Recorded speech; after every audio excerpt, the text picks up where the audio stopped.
प्रतापगढ़ के निजी अस्पताल में संदिग्ध दशा में ड्यूटी के दौरान युवती की मौत के बाद माहौल जहां बिगड़ गया था, वहीं जो आरोप थे वो बेहद संवेदनशील थे। आरोप इस कदर है कि जहां अस्पताल प्रशासन शर्मसार होता है, वहीं स्वास्थ्य विभाग पूरी तरह से शर्मसार है इस मामले को लेकर। वहीं पुलिस ने कार्रवाई करते हुए जहां 6 नामजद ने अस्पताल के मैनेजर, अस्पताल के डॉक्टर और मुख्य आरोपी शाहबाज को जेल भेज दिया है, वहीं इस मामले में पुलिस के ऊपर चूंकि पथराव हुआ था, बवाल हुआ था, आगजनी हुई थी और तमाम ऐसे मामले हुए थे जहां पुलिस भी सख्त एक्शन मोड में है। वहीं इस मामले में लगातार राजनीति की गई और राजनीतिक सियासत में जहां रोटियां सेकी गई, माहौल को बिगाड़ने की कोशिश की गई, वहीं इंटेलिजेंस की जो रिपोर्ट आई है उसके अनुसार अगर माने तो प्रतापगढ़ में दंगा भड़काने की पूरी साजिश थी। यानी मृतक दलित तबके से थी, दलित परिवार से थी, इसलिए तमाम बातें ऐसी करने की कोशिश की गई कि माहौल बिगड़ जाए और माहौल बिगड़ने के बाद पूरे उत्तर प्रदेश में एक सुनियोजित साजिश के तहत माहौल खराब कर दंगा भड़काने की पूरी प्लानिंग थी। ऐसा हम नहीं कह रहे, ऐसा प्रतापगढ़ की इंटेलिजेंस कह रही है।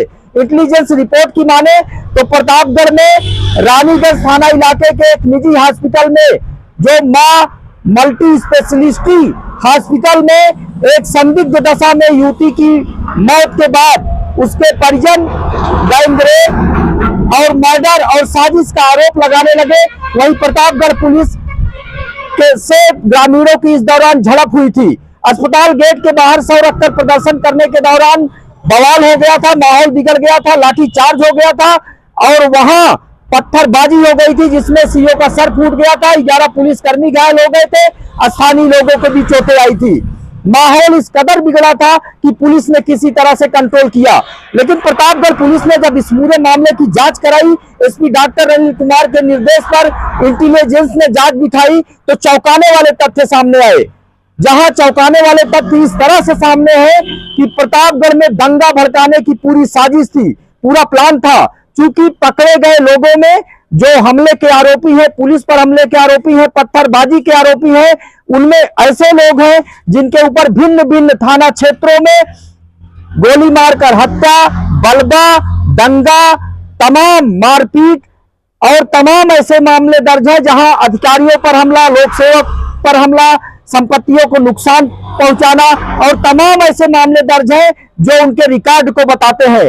एक सोची समझी साजिश के तहत दूसरे थाना क्षेत्रों से भी और दूसरे इलाकों से भी लोग वहां आ गए और लगातार इस बात के लिए परिजनों को गुमराह करते रहे कि हम आपको इंसाफ दिलाएंगे।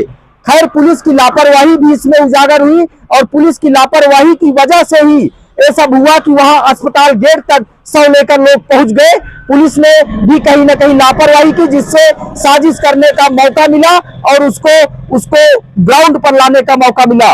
लेकिन प्रतापगढ़ पुलिस ने लगातार, चूंकि पत्थरबाजी हुई थी, लगातार आरोपियों को जेल भेजा। शाहबाज नाम का जो मुख्य अभियुक्त है डॉक्टर अमित पांडे और अस्पताल के मैनेजर सुनील यादव को गैंगरेप, मर्डर और साजिश के मामले में जहां जेल भेजा है, वहीं 3 अन्य आरोपियों की गिरफ्तारी के लिए दबिश दी जा रही है, विवेचना भी जारी है। लेकिन चूंकि पुलिस लगातार इस मामले में अलर्ट थी, उसके बाद तमाम राजनीतिक बातें शुरू हो गई, पुलिस पर, प्रशासन पर, सरकार पर हमलावर हो गए। राजनीतिक पार्टियां पहुंचने लगी, अपोजिशन पहुंचने लगे, समाजवादी पार्टी के दल पहुंचने लगे, तमाम नेता पहुंचने लगे, बीजेपी के भी नेता पहुंचने लगे और वहां SC/ST आयोग के अध्यक्ष बैजनाथ रावत भी पहुंचे, जिन्होंने सरकार की तरफ से हर संभव सहायता का वादा भी किया और ये वादा किया कि जो प्रदर्शन में शामिल लोग हैं, जो उत्पात में शामिल नहीं है, उनके खिलाफ कोई कार्रवाई नहीं होगी। लेकिन उसके दूसरे दिन ही उत्पात करने वाले लोगों के घर पुलिस ने धावा बोल दिया, दबिश दे दी और एक तरह से रात में ही उनको उठाकर थाने ले आया गया। जहां पुलिस की जो रिपोर्ट है उस पर विश्वास करें, इंटेलिजेंस की जो रिपोर्ट है, तो दंगा भड़काने की पूरी साजिश थी। क्योंकि इसमें देखिए जो लोग इन्वॉल्व है, पुलिस की बात पर विश्वास करें, इंटेलिजेंस की रिपोर्ट है, तो जो 2 दर्जन से अधिक यानी 24 लोगों से ज्यादा लोगों को पुलिस ने हिरासत में लिया था, जिसमें 10 लोगों को जेल भेज दिया गया, जो सीसीटीवी फुटेज में दिख रहे थे और तमाम मामलों में पत्थरबाजी करते हुए दिख रहे थे, नारेबाजी करते दिख रहे थे और मृतका के परिवार को गुमराह करते हुए दिख रहे थे।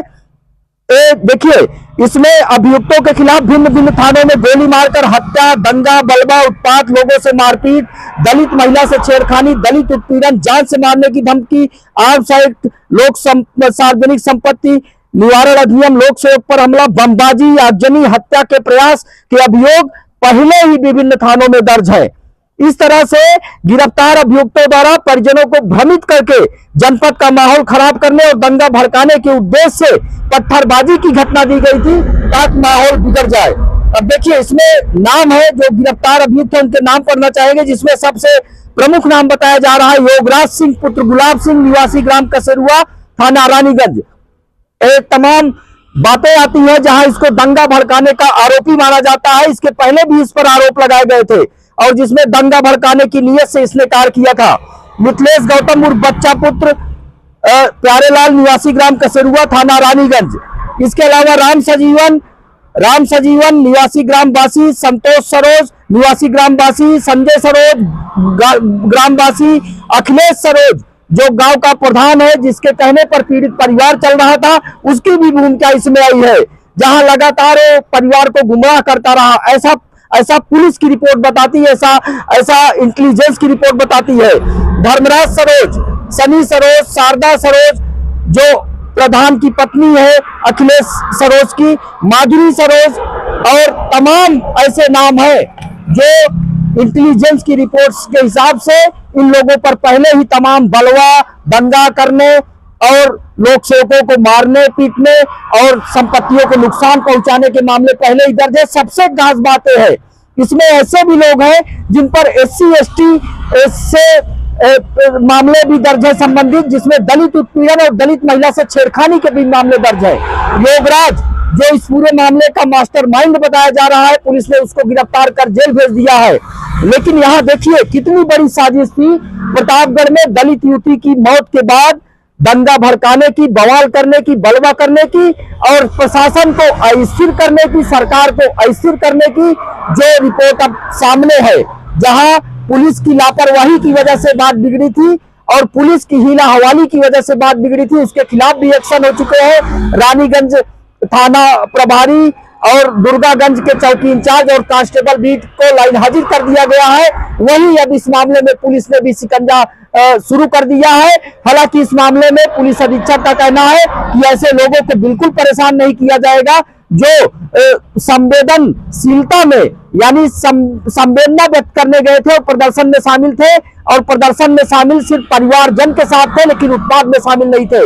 ऐसा आश्वासन SC ST आयोग के अध्यक्ष बैजनाथ रावत ने भी दिया है और लगातार पुलिस ऐसे लोगों को चिन्हित कर रही है जो दंगा भड़काने की मुहिम में शामिल थे। प्रतापगढ़ से शिव मोहन शुक्ला, इंडिया न्यूज।